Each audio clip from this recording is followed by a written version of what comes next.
항상 쓰는 친구들이 이게 힘들죠. 아니 뭘 직무 역량을 쓰라는 거야. 난 직무 역량이 없는데 이건 뭐 경력자를 뽑겠다는 거야? 그러니까 여러분들의 만들어진 직무 역량을 보는 게 아니에요. 그분들은 여러분들의 삶의 궤적을 보는 거예요.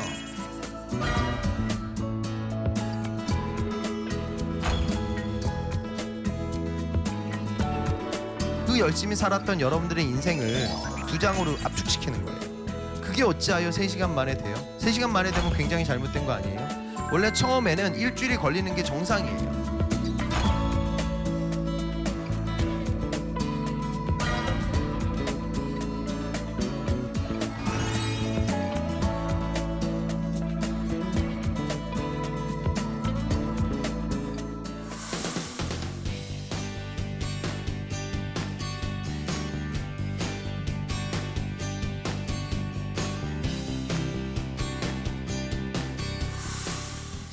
반갑습니다. 홍기찬입니다.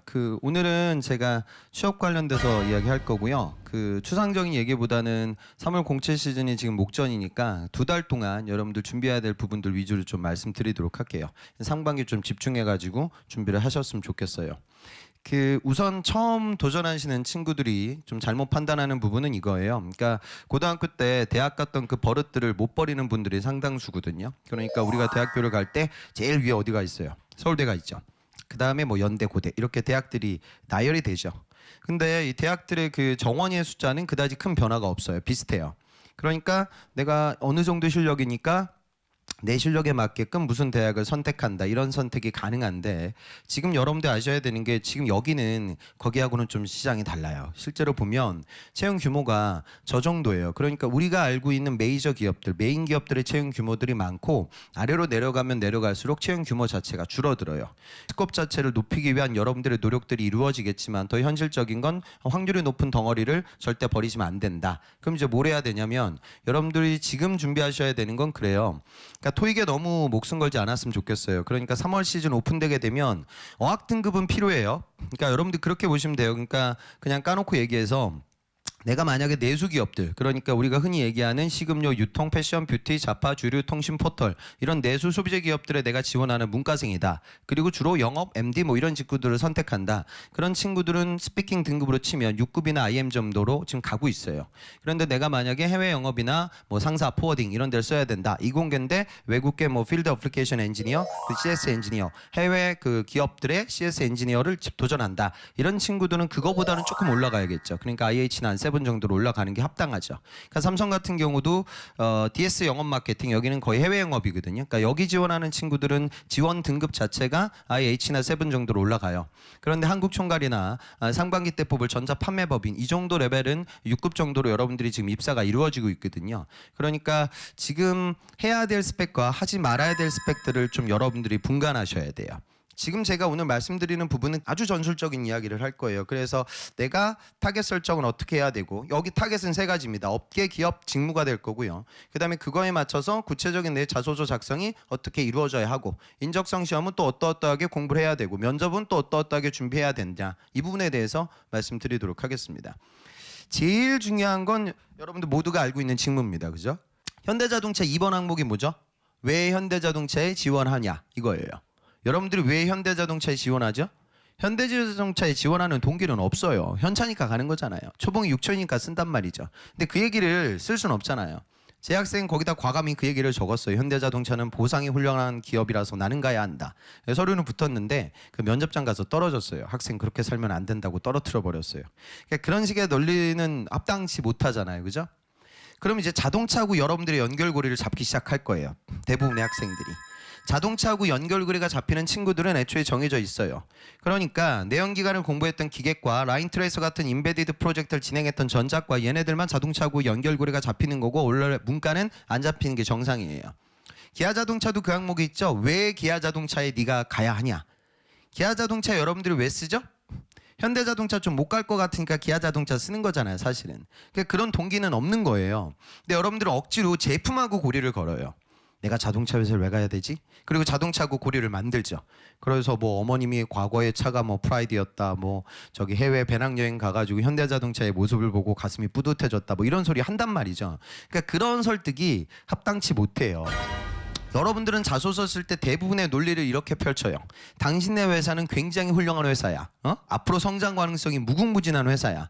그리고 나는 굉장히 착한 사람이야. 그래서 나는 당신네 회사에 가야 돼. 이렇게 설득을 한다고요. 그러면 그분들이 여러분들 자소서 읽어보는 분들인데 여러분들은 홈페이지에 들어가서 한 2~3시간 동안 설칭한 내용들을 쓸 텐데 그 아저씨들은 그 회사를 10년, 20년 다닌 분들이에요. 그리고 다니면서 느껴 우리 회사 별로 좋지도 않은 회사예요. 그런데 뭐 어마어마한 회사라고 적어놨다고 해서 여러분들한테 강한 로열티가 느껴지지도 않아요. 그리고 인성적으로 다가간다고 해서 글을 보고 여러분들이 인성을 확신하는 사람도 없어요. 그러니까 현실적인 게 보다 직무밖에 없는 거예요. 그러니까 무슨 소리냐? 삼성전자 CIM 영업 마케팅을 쓴다. 그러면 여기는 대부분의 해외 영업이고 다 B2B 영업이죠. 그러니까 B2B 해외 영업을 진행할 수 있는 준비 과정에 대해서 서술을 해야 돼요. 영업사원들은 돈 받고 물건 주는 사람이 아니에요. 시장과 기업과 고객을 분석할 수 있는 통찰력, 이른바 인사이트를 갖고 있어야 한다. 나는 과거 그게 공모전이 됐든 학교 팀 과제가 됐든 여러 가지 활동들을 통해 산업 구조를 분석하고 소비자들의 니즈를 확인하기 위한 작업을 진행해서 시장을 정확하게 바라볼 수 있는 인사이트 통찰력이 남들보다 뛰어나. 그리고 해외영업을 진행한다고 해서 영어만 중요한 건 아니거든요. 무역, 거치경제, 통관 알아야 할 절차들이 있는데 또 이런 부분들을 공부하기 위한 어떤 투자 시간이 나에게 있었어. 그래서 나는 B2B 영업 전략을 이해할 수 있는 그 이해력이 남들보다 뛰어나고 해외영업을 따라갈 수 있는 그런 절차적 지식을 공부해 왔어. 그런데 왜 장소가 삼성전자냐? 이건 전자가 돈을 많이 벌어서가 아니라 삼성전자의 과거 성공 히스토리와 현재 가치와 미래 비전을 봤을 때 나하고 코드가 맞아. 이렇게 설정하는 게 조금은 여러분들한테 설득력이 올라갈 거예요. 기업하고 고리 걸리는 건 좋아요.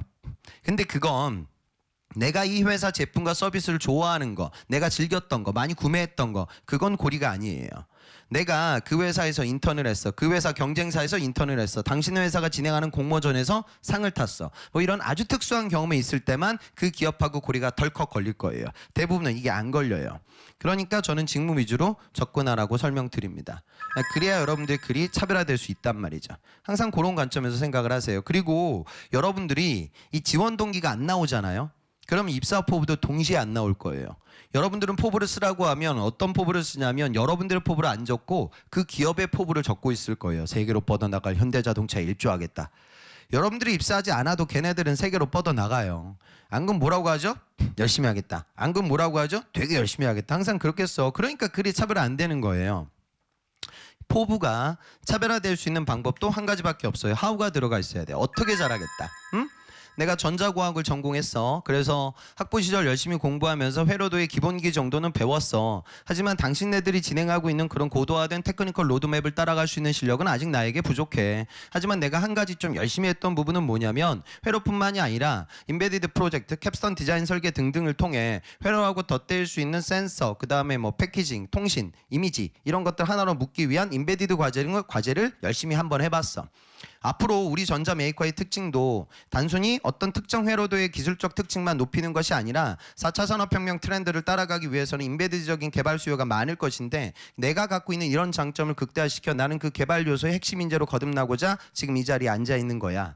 이런 식으로 들어와야 돼요. 그러니까 무슨 소리냐면 how가 가능해야 돼. 어떻게 잘하겠다라는 포부가 서술이 여러분들을 다른 친구들과 차별화시킬 거예요. 그 how가 가능해지기 위해서는 직무 이해가 있어야 돼요. 근데 여러분들 직무를 굉장히 추상적으로 이해하거든요. 이게 제일 좀 큰 문제점이에요. 그러니까 직무는 어찌 보면 자소서에 다른 친구들과 나를 차별화시킬 수 있는 핵심 요인이다. 여기에 사실 집중을 하셔야 되고요. 그래야 자소서의 중심뼈대, 자소서와 입사 포부가 나오게 돼요. 직무를 정확하게 아셔야 됩니다. 이게 제일 중요해요. 그러니까 그 사이즈에 맞게끔 지금 플랜이 잡혀 있어야 돼요. 그리고 이 계획이라는 것도 제가 예전에 취업 강의할 때는 한 가지 직무에 집중해서 올인을 하라 이렇게 얘기를 했어요. 이게 아직도 맞다고 주장하는 사람들도 있을 거예요. 그런데 저는 이 험난한 시대에 한 가지 직무만 선택하는 건 너무 리스크예요. 저는 직무 플랜도 좀 다각화시키라고 얘기를 합니다. 그러니까 이런 거예요. 내가 학부 시절 기계공학을 전공했고요. 학점이 4.0이 넘기고 공학 인증도 받았어. 그리고 자작차 대회 나가서 한 장년상 정도 수상했어. 이 친구들이 현대자동차 연구개발을 쓴다고 파워트레인. 물론 쓸 수는 있어요. 그런데 현대자동차는 지금 사기업 중에서는 선호도가 극강이잖아요. 그리고 석사 친구들도 많잖아요. 근데 내가 학부생이라고 하면 현대자동차는 자동차를 만드는 회사가 아니에요. 자동차 조립하는 회사예요. 그러면 그 정도는 내가 플랜트로 갈 수 있지. 그런데 현대자동차 부품협력사업, 우리 흔히 얘기하는 벤더라고 하면 그때는 R&D도 쓸 거예요. 그리고 뭐 여기 자동차만 쓸 수는 없잖아. 기계공학에 쓰이는 데가 얼마나 많아. 그리고 내가 전공 외적으로 아르바이트라든가 뭐 인턴이라든가 뭐 이런 것들 통해 고객들에게 물건을 팔았거나 아니면 비즈니스 마인드를 섭렵하기 위한 나의 히스토리가 있다. 그러면 어디 써야 돼? 아까 제가 말씀드린 반도체 설비, 자동차 부품, 전자 부품단의 기술 영업도 도전이 가능하죠.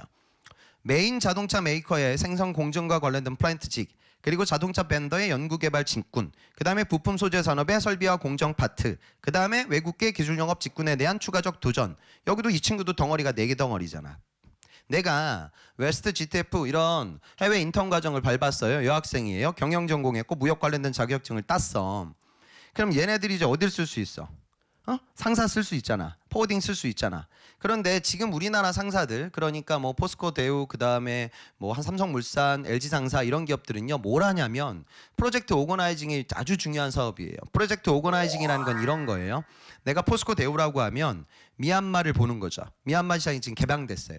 그럼 앞으로 많은 해외 자본들이 미얀마에 투자를 하겠네. 그런데 미얀마의 전력 수급 상황을 내가 조사를 해보니까 전력 수급이 너무 부족해. 그럼 여기 민간 발전 자본에 대한 투자가 있겠네. 그러면 나는 상사니까 내가 발전 자본을 투자할 수는 없잖아요. 기술적인 걸. 그럼 이제 팀을 꾸리는 거야. 그래서 뭐 저 GS 건설도 들어오고 삼성 엔지니어링도 들어오고 이렇게 팀을 짠 다음에 미얀마 정부하고 딜을 해가지고 중간에 수수료를 챙겨요.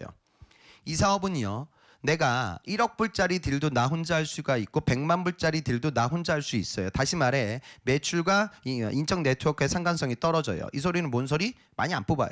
그 다음에 또 신흥시장이 워낙 중요하니까 중국어, 서반어, 마이너 했던 친구들도 그 자리에 있단 말이야. 그러면은 삼성물산의 상사 파트보다는 전자 영업으로 가자. 그런데 LG는 세 군데를 써야 되니까 그중에 LG 상사 정도는 부가적으로 도전을 하자. 포스코 대우가 따로 떴다. 외국계 포워딩 머스크가 따로 떴다. 그럼 거기는 가는 거야. 그러면 제조업체 B2B 해외 영업과 상사라는 나의 두 목표가 잡히는 거죠. 그리고 뭐 내수기업 안 쓸 거야? 그러니까 CJ, 롯데 이런 데도 써야 되잖아. 그런 데는 국내 영업도 써야 돼요. 그런데 제약 영업, 몇몇 식품 기업들은 여자를 영업사원으로 안 뽑는 회사들이 아직도 있어. 그럴 때는 영업 못 쓰니까 거기는 마케팅으로 올라가야겠지. 나 경영 때 마케팅 프로젝트도 진행했으니까. 메인으로 써야 할 제조업체 B2B 해외 영업, 그리고 일부 상사 포워딩, 그 다음에 내수기업, 그리고 소소하게 쓸 수 있는 내수 마케팅. 이게 나의 메인 플랜이죠. 타겟. 그러니까 이런 식으로 여러분들이 본인 입장에서 내가 갖고 있는 이력들을 종합적으로 조망해서 도전할 수 있는 타겟의 스코프를 넓히셔야 돼요. 이게 되게 중요해요. 그래야 여러분들 취업의 확률이 올라가거든요. 그러니까 직무가 자소서의 중심 뼈대가 되고 현실적인 확률을 높이기 위해서 목표 직무를 다각화시키고 그거에 맞춰서 여러분들이 자소서 작성이 미리 이루어져야 돼요. 복부타란 소리 아니에요. 그냥 복사해가지고 붙여놓으란 소리가 아니라 아까 말했던 나의 타겟이 네 개다. 그러면 각 타겟별로 지원 동기 한 1000자짜리 500자짜리, 입사 포부 1000자짜리 500자짜리, 그 다음에 지원 동기나 입사 포부 쓰라고 하고 여러분들이 뭐 도전, 열정, 또 다른 에피소드도 하나 쓰라고 하잖아. 거기 들어갈 수 있는 또 다른 에피소드 여기 빠져 있는 것 중에 1000자짜리 500자짜리. 그리고 얘네들이 겹치는 분야가 있죠. 뭐예요? 성장 과정. 1000자짜리 500자짜리 미리 어느 정도 뼈대 구조와 덩어리는 만들어 놓으셔야 돼요. 그래야 공채가 열렸을 때 여러분들이 자소서를 양산할 수 있어요. 그런 관점으로 여러분들 계획을 잡고 지금 2월 달까지 여기까지가 완성이 돼야 돼요. 직무로 제가 우선 말씀드렸는데 또 여러분들이 직무만 모르는 게 아니에요. 여러분들이 또 모르는 게 있죠. 여러분들은 기업을 잘 몰라요. 관심이 없어요. 제가 요즘 같을 때 이렇게 대학교 가서 강연해도 똑같아요. 경영학도들도 잘 몰라요. 여러분들은 우리나라 재계 랭킹 넘버 10도 잘 못 맞춰요. 진짜로. 우리나라 재계 서열 1등은 어디예요? 이건 다 알죠. 네, 삼성이죠. 이건 뭐 저 북한 사람들도 알 거고요. 넘버 2는 어디예요? 2등. 그죠? 현차죠. 여기 아마 또 속으로 LG 아니야 뭐 이런 분들도 계실 거예요. 그 10년 전에 타임머신 타고 날라오신 분들이에요. 현차가 지금 독보적으로 2등입니다. 민간 기업들 중에서는 선호도가 극강이고요. 차 한 대 팔아서 남기는 이익률이 현차가 글로벌 3등이에요. 원래 항상 2등이었는데 최근에 도요타한테 2위 자리 뺏겼고요. 1등이 항상 BMW. 다시 말해 현차가 그럼 외산 메이커보다 차를 한 대 팔아서 남기는 이익률이 글로벌 3등이나 되죠. 그러니까 제네시스 프리미엄 브랜드 당연히 사업할 수 있는 거예요. 마진율이 어마어마하니까. 그러니까 나중에 여러분들 브랜드 가치만 올라오면 또 충분히 성공이 가능해요. 그래서 민간 기업 중에서는 요즘 현차가 선호도가 극강이고요. 넘버 3, 3등은 어디예요? 삼성, 현대, 다음. 여러분들 그 청문회 때 다 보신 분들이에요. 3등 어디예요? SK죠. SK 그룹 매출이 130조가 넘었어요. 여러분들은 또 사이즈감이 없거든요. 100조? 와. 1조? 와. 똑같아요. 이게 100배 차이가 나는데 별 감흥이 없죠. 그러니까 여러분들이 좋은 기업을 모르시는 거예요. SK가 130조짜리 그룹이고요. 여러분들이 그토록 선망하는 CJ는요 30조가 안 되는 그룹입니다. 그리고 삼성전자는 200조짜리 단일 기업이에요. 전자만. 그러면 이거지. 그러니까 여러분들이 그룹의 그 사이즈 감도 없어. 이게 지금요 15년 자료이긴 한데 삼성그룹 매출이 한 400조 정도 돼요. 전자 매출이 200조거든요. 그러면 삼성이 저만 하면 전자가 절반이라고요. 그러니까 여러분들이 공고를 볼 때 전자 한 줄, 전기 한 줄, 디스플레이 한 줄이라고 해서 이걸 한 줄 한 줄 한 줄이라고 생각하면 안 된다 이 말씀이에요. 호텔신라 어디 있어요? 호텔신라 저기 뭐 보이지도 않아요. 그러니까 재학생들 중에 지금 호텔신라 가는 친구들은 어떤 아이들이냐? 호텔이 아니에요. 호텔신라 매출의 90%는 면세예요. 그러니까 내가 면세 관련된 나의 명확한 경험이 한 가지 정도 있어. 그리고 대부분의 고객들 누구야? 유커들이야. 근데 내가 중국어가 완벽해. 그러면 호텔신라 한번 써볼까? 이런 생각을 해야 되는데 그냥 여러분들은 별 생각 없거든요. 그래 면세는 신라가 깔끔하고 좋던데 뭐 이렇게 쓰면 다 떨어지는 거예요. 그러니까 무슨 소리냐? 그럼 봐봐 내가 SK 얘기했잖아. 그러면 삼성에 삼성전자가 있어. 그럼 SK에는 누가 있어? SK를 이끌어 나가는 주력 계열사 어디입니까? 하이닉스 아니에요. 매출로 따지면 이노베이션이죠. 그러니까 여러분들이 지금 이래요. 우리나라 3등 그룹이 사업을 뭘 하고 있는지 관심도 없어요. 이노베이션이 1등이고요. 2등이 네트워크스고요. 3등이 하이닉스고요. 4등이 텔레콤이야. 그래? 그럼 이제 삼성이 전자가 많이 뽑을 것 같으니까 전자를 쓰고 SK에서는 이노베이션을 써야지? 그러면 큰일 나는 거야. 그럼 이제 다 떨어지는 거예요. 삼성전자는 왜 많이 뽑냐면 여러분들 영업사원들한테 제일 중요한 역량은 뭘까요? 또 면접장 가서 물어보면 또 뭐 커뮤니케이션 또 이런 소리 하지 마시고 커뮤니케이션은 사회생활하는 사람들은 다 잘해야 되는 거예요.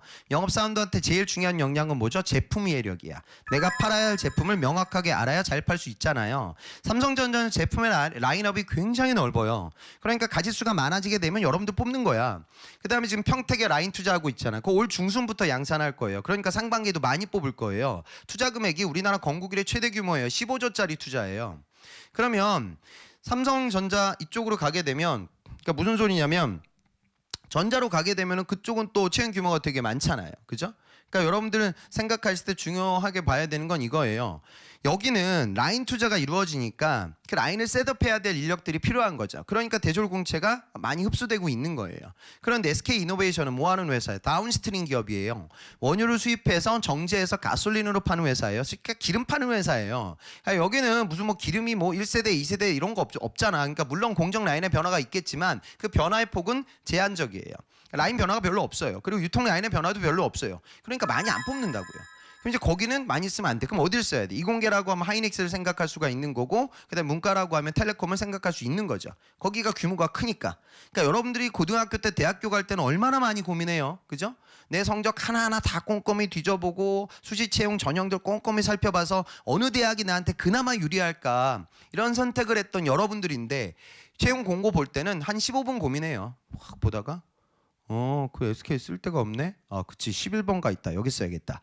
뭐 이렇게 무슨 뭐 음식점 가서 메뉴 고르듯이 여러분들은 계열사를 선택을 해요. 정말로. 그럼 다 떨어지는 거예요. 그러니까 매출 사이즈도 봐야 되고 사업의 구조도 봐야 되고 현재 상황도 봐야 되고 나의 전공과 이력을 종합적으로 조망해서 의사결정이 이루어져야 돼요. 그런 것 좀 느꼈으면 좋겠고요. 특히 이제 문과 여대생들은 CJ에 아주 올인해요. CJ는요. 여대생들의 플랫폼으로 돈을 버는 회사예요. 여러분들 바빠 죽겠는데 여러분들 지금 TV 앞으로 끌어모아요. 그죠? 막 도깨비 같은 거 한단 말이야. 그래서 현실을 잊게 만들죠. 현실을 잊게 만든 다음에 이제 조만간 또 화장품 PPL을 때릴 거야. 그래서 여러분들 어디로 보내요? 올리브영으로 보내죠? 화장품 사게 만들어요. 그리고 이제 화장한 다음에 어디로 보내? CGV에 남자친구하고 같이 영화를 보게 만들고요. 영화가 끝난 다음에 투썸 플레이스에서 치즈케이크를 먹게 만들 거예요. 그러니까 여대생들의 플랫폼으로 돈을 버는 회사예요. 이게 나쁘다는 게 아니라 그러다 보니까 여러분들 거기에 너무 매몰되는 거야. 내가 저길 가야 되는데. 응? 그러니까 그런 망상에서 빠져나와야 돼요. 쇼핑이라고 하면 나 어디 가서 안 꿀리는데? 아니에요. 되게 꿀릴 거예요.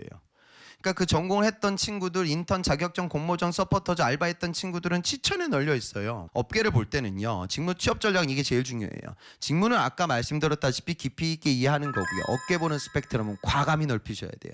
여러분들은 이게 정말 좁아요.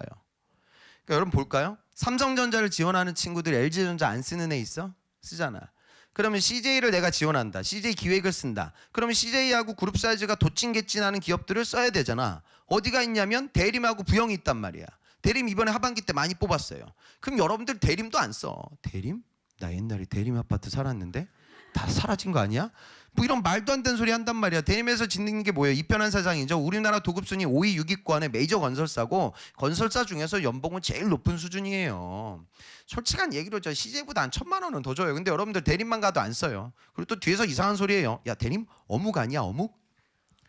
그건 사조 대림이에요. 대림하고 아무 상관없는 회사예요. 부영은 이공계들도 잘 안 써요. 응?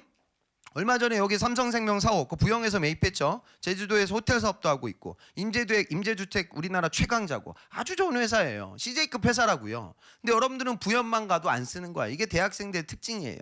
그 여러분들의 그 이상한 또래 문화가 있어요. 그래서 선호하는 기업에 가야 된다는 이런 이미지를 좀 불식시키세요. 그래서 어깨 보는 스펙트럼을 과감히 넓혀야 돼요. 항상 쓰는 친구들이 이게 힘들죠. 아니 뭘 직무 역량을 쓰라는 거야. 난 직무 역량이 없는데 이건 뭐 경력자를 뽑겠다는 거야? 그러니까 여러분들의 만들어진 직무 역량을 보는 게 아니에요. 그분들은 여러분들의 삶의 궤적을 보는 거예요. 이 친구가 이런 식의 습관과 이런 식의 패턴으로 살아왔다 하면 입사 이후 내가 이걸 가리키고 적용하는 부분에 있어서 어느 정도의 활용 가치가 있을 거야. 그 판단을 하는 거라고요. 자 그러면 면접 빼고 아직 지금까지 말씀드린 내용만 봐도 여러분들한테 남아있는 짧은 시간 동안 준비해야 될 게 되게 많죠. 첫 번째, 여러분들 타겟, 업계 기업 직무에 대한 선정, 그 직무를 다각화시키기 위한 노력, 각 직무와 관련된 지원 동기와 입사 포부의 뼈대 구조를 만들고 그를 통해서 이미 자소서의 미리 구조를 내용들을 정리해 놔야 한다. 그리고 인적성 시험이라는 걸 준비해야 하기 때문에 언어 관련돼서 시간 재고 푸는 연습을 해야 되고 중학교 때 배웠던 수학 관련 내용들을 까먹지 않게 리마인드 시켜야 되고 출연에 나오는 내용들을 빠르게 도식화시킬 수 있는 기법들에 대한 연구가 이루어져야 되고 시각적 사고에 나오는 한 10가지 패턴들을 눈에 발라놔야 되고 신문을 읽으면서 경제경영과 과학 IT 상식을 정리해야 되고 역사 정리까지 같이 해야 돼. 이걸 언제까지? 2월 말까지 해야 돼요. 그걸 하지 않으면 자소서를 열심히 쓰는 이유는 뭐예요? 인적성 시험장에 가기 위함이죠. 인적성 공부를 열심히 하는 이유는 뭐예요? 면접장에 가기 위함이에요. 그러니까 이게 지금 토익 하나로 끝나서는 안 된다. 지금 그 말씀을 드리는 거예요. 그 다음에 이거 끝난 다음에 이제 어떻게 해야 돼? 응? 면접 봐야 돼요. 면접. 그러면 이제 여러분들 면접장 가면 진짜 많이 떨어져요. 그러니까 저는 안타까울 때가 되게 많아요. 그러니까 여러분들 면접장에서 왜 떨어지는지 아세요? 저도 고민해봤어요. 도대체 이렇게 똘똘한 친구들 왜 이렇게 떨어질까? 여러분들은 대화를 안 해요. 대화를 안 해도 거의 다 그것 때문에 떨어져요. 그 이유는 뭐냐면 여러분들은 면접 연습을요 손으로 해요. 추리는 손으로 풀어야 돼. 면접은 손으로 하시면 안 돼요. 여러분들 자꾸 원고를 적어. 그리고 원고를 적고 그걸 외우려고 해요. 그러면은 그 똑같은 질문 나오지도 않고 대화가 이루어지지 않는 거예요. 면접장 가면 여러분들한테 많은 질문들을 해요. 그죠? 기사는 왜 땄습니까? 인턴은 왜 했습니까? 아르바이트는 왜 하셨죠? 여러 가지 퀘스천들. 다 다른 질문들이죠? 제가 보기에는 다 똑같은 질문들이에요. 이 사람들이 궁금해하는 건 뭐죠? 내가 왜 너를 뽑아야 돼 이거예요. 모든 질문은 그거예요. 내가 왜 너를 뽑아야 돼? 그럼 여러분들의 답변은 어떻게 나와야 돼? 나를 뽑아야 될 사인을 보내고 있어야 되잖아요. 그죠? 생각을 좀 해봐야 돼요. 그러면 면접장 가서 질문을 받는다고? 누구 씨는 취미가 어떻게 되세요? 아, 예, 제 취미는 축구입니다. 뭐 이러고 면접 봐요, 진짜로. 면접장은 여러분들이 세일즈하는 자리잖아요. 여러분들이 하이마트에 공기청정기 사러 갔어. 영업사원을 만나. 걔한테 물어봐. 아저씨 취미가 어떻게 되세요? 아저씨 이 공기청정기는 전기 많이 먹나요? 그랬더니 아저씨가 제 취미는 축구입니다. 전기 조금 먹어요. 이렇게 얘기하는 세일즈맨은 어디 있어? 이 세일즈맨은 나한테 무슨 얘기를 할까요? 이걸 사야 할 이유를 설명하겠죠. 그죠? 고객님, 저 공기청정기 안 써보셨죠? 이게 덩치는 이렇게 크지만 한 선풍기 2대 정도 전력이 소요됩니다. 전기값 걱정은 하실 필요 없습니다. 그리고 요즘 뭐 중국에서 미세먼지 많이 오는데 보니까 아이도 있으신 것 같은데 이분 한번 좀 들여놓으시죠. 그리고 저희가 지금 주말까지 프로모션 행사 진행 중입니다. 그래서 오늘 구매하시면 15% 할인도 적용돼요. 뭐 이렇게 얘기가 팔릴 거 아니에요. 성격의 단점이 어떻게 돼요? 예, 저는 좀 덤벙거립니다. 예전에 목욕탕에서 크게 넘어졌던 기억이 있죠. 통기부수를 제가 6개월 했었습니다. 하지만 학교를 열심히 다녀서 학점이 엉망이 됐어요. 막 이상한 소리를 하는 애하고 똑같은 얘기 하는 거예요. 저도 덤벙거립니다. 소프트웨어직이에요. 그래서 학부 연구생 시절 교수님 밑에서 UI 프로젝트를 진행했었는데 마지막에 자바 코딩을 거꾸로 해서 프로젝트가 무너진 기억이 저에게 있습니다. 그럼 지금 둘 다 덤벙댔다는 소리 하고 있는 건데 한 친구는 목욕탕 깔고 얘기하고 있는 거고 한 친구는 연구실 깔고 이야기하는 거잖아요. 나를 뽑아야 될 사인을 보내셔야 돼요. 이게 되게 중요해요. 질문 많이 하지도 않아. 근데 또 이게 너무 왜곡되면 안 돼요. 제가 취업 방송한 지가 오래됐는데 가끔 가다가 면접 프로그램을 찍거든요. 근데 그 한 지원자가 왔는데 깜짝 놀랐어요. 이거 박진영하고 똑같이 생겼더라고요. 그래서 저는 뭐 박진영이 온 줄 알았어요. 그래서 이제 첫 질문을 편안한 걸 한번 던졌죠. 그 누구 씨는 본인 친구들이 본인 부르는 별명이 한 가지 정도 있을 것 같은데 별명이 어떻게 돼요? 제가 거기서 뭐 JIP 뭐 이거 그렇게 얘기하면 한번 웃고 넘어가는 거예요. 그냥 편안한 질문 한 건데 또 이제 면접 파주들은요 한 0.5초 정도 생각하거든요. 내 별명이 뭐지? 예, 제 별명은 대나무입니다. 대한민국에서 야 대나무 어딨냐? 야 오늘 대나무가 안 왔네. 야 대나무한테 전화 좀 해봐. 그런 사람이 어디 있어요? 그리고 막 자기가 대쪽 같다 막 이런 소리를 해요. 그러니까 그런 건 하시면 안 돼요. 지금 기업 면접이 3스텝으로 이루어져요. 주로 대기업들은요. 첫 번째 문을 여는 질문을 하고요. 두 번째 내용 확인 질문을 하고요. 세 번째 상황 압박 질문을 해요. 그러면 오전 면접장에 들어오는 친구들 이게 가장 많이 나오는 오프닝 질문은 이거예요. 오늘 아침 뭐 먹고 왔어요? 이건 질문의 의도가 뭐야? 여러분들 뭐 먹었는지 궁금해서 하는 거예요? 긴장 풀어주려고 하는 거예요. 근데 또 여대생들 또 준비 너무 많이 해가지고 예, 저는 바라 현미밥과 낫또와 청국장을 먹고 왔습니다. 제가 바라 현미밥을 먹은 이유는 첫째, 그럼 이제 면접관이 긴장해요. 제발 그런 것 좀 하지 마세요. 그런 건 그냥 편안하게 하는 거예요. 하지만 합격의 당락을 좌우하는 질문들 이런 거예요. 여러분들 뭐라고 대답할지 생각해봐. 저 솔직히 말씀드려서 저 누구 씨랑 일하고 싶어요. 근데 제가 인사팀 사람이 아니라서 이 점수를 넣어야 되는데 이 학점도 너무 낮고 전공 지식도 부족하고 어학까지 낮아요. 이럼에도 불구하고 제가 누구 씨를 뽑아야 한다면 그 이유가 뭘까요? 살면서 가장 힘들었던 기억, 어떤 기억이 있고 그를 극복하기 위해서 무슨 노력해봤어요? 전공 과목 공부하면서 가장 어려웠던 과목 무슨 과목인지 저한테 소개 좀 해줄래요? 아르바이트 많이 하셨다고 했는데 알바할 때 본인을 가장 괴롭혔던 진상 손님 한 분만 저한테 이야기해 줄래요? 이건 아주 좋은 질문들이야. 왜? 답변을 통해서 나를 뽑아야 될 이유를 확 던질 수 있는 질문들이죠. 근데 여러분들 이런 질문들을 받잖아요. 대답이 짧아져요. 예, 뭐 잡았었습니다. 그리고 이제 안 좋은 질문을 받죠. 안 좋은 질문이 이거야. 학점을 이렇게 낮아요. 여러분들 어떻게 되죠? 물 만난 고기 되죠? 아, 학점이요? 그럼 대화가 어떻게 흘러가? 얘는 변명을 엄청나게 하고 기회를 주면 말이 없네? 여러분들 중에 70%가 앞으로 이것 때문에 떨어질 거예요. 발상을 바꾸셔야 돼요. 정말로. 여러분들 앉아있는 자리는요 백화점이에요. 백화점에서 나를 판매하는 장소예요. 근데 여러분들 내부적으로 앉아있는 자리는 백화점이 아니죠. 청문회장이에요. 나 연력각 10불 받은 거 물어보면 끝장인데 어떡하지? 뭔가 이런 마인드로 그 자리에 서 있는 것 같아요. 그런 것들을 조금 바꾸셨으면 좋겠어요. 면접 연습을요 입으로 하셔야 돼요. 입으로. 예전에 그 모 기업에서 CJ였어요. CJ에서 뭐 그렇게 했어요. 제가 연도가 정확히 기억 안 나는데 뭐 2000 몇 년도 우리 회사에서 미래로 잡아서 2000 몇 년도에 뭐 20 몇 년, 30 몇 년에 우리 회사에서 이슈가 될 수 있는 토픽을 정하고 그거에 대한 본인의 의견을 적어봐라. 이게 자소서 항목이었어. 제 학생 거기다 뭐 적었는지 아세요? 웰빙 적더라고. 웰빙. 웰빙이 이게 언제적 소재 할머니도 아니고 그 다음에 걔는 그럼 그건 거기다 뭐 적으면 안 될까요? 한번 생각해봐. 거기다 뭐 쓰면 안 될까요? 남들하고 똑같아질까요? 1인 가구 적으면 안 될 거 아니야. 애들 다 적을 텐데. 그러면 제 학생들 중에 잘 썼던 아이는 뭘 적었냐면 그 수치를 기업에서 줬으면 뭔가 의미가 있을 거 아니야. 응? 우리나라가 현재 어느 정도의 소득 수준이야. 그 정도 연도가 되면 어느 정도의 소득 수준으로 올라설 거야. 그 포지션을 점유하고 있는 국가는 북유럽에 있는 어떤 국가들이야. 그럼 그 국가에서 벌어지고 있는 사회 문화적인 트렌드를 예측해서 소비재 기업인 우리 CJ의 발전 방향을 나누기 위한 또 다른 노력이 있어야 된다. 뭐 이런 식으로 들어와야 되잖아. 응?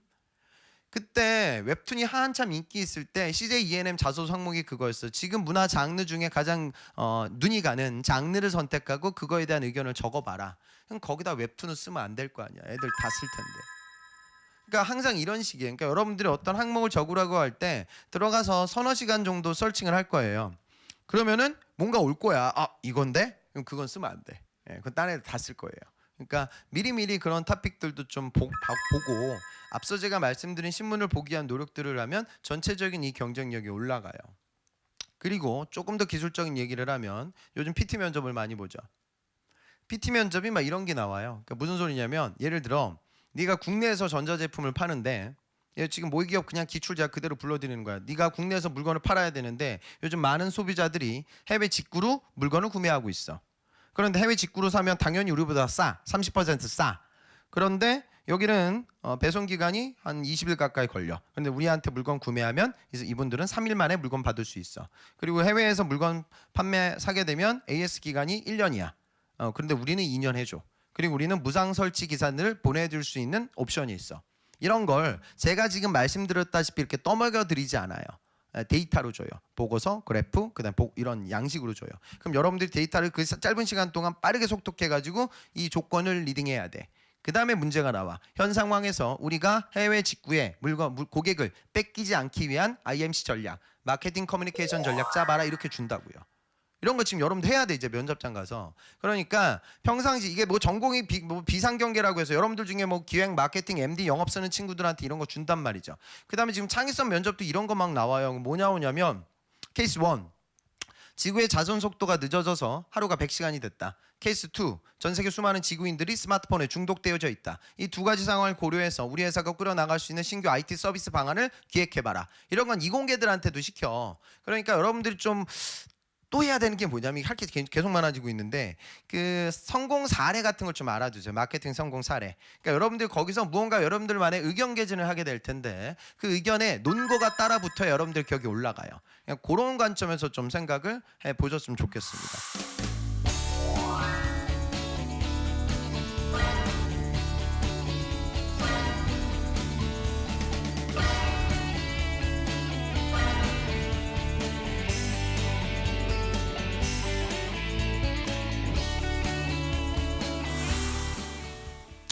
그리고 제가 좀 끝으로 드릴 말씀은 그거예요. 그러니까 여러분들 제일 중요한 건 이게 되게 좀 원론적인 이야기인데요. 제 학생들 스터디 열심히 하는 애들은 어떻게 하냐면 걔 스터디 하는 애가 있는데 그 팀장 걔가 별명이 카터칼이에요. 맨날 카터칼 갖고 다녀. 드르륵 드르륵 드르륵. 왜 그러냐면 그 팀원들이 문제집을 사갖고 오면 해답하고 해설을 잘라가요 지가. 그래서 별명이 카터칼이야. 공부는 그렇게 하시는 거예요.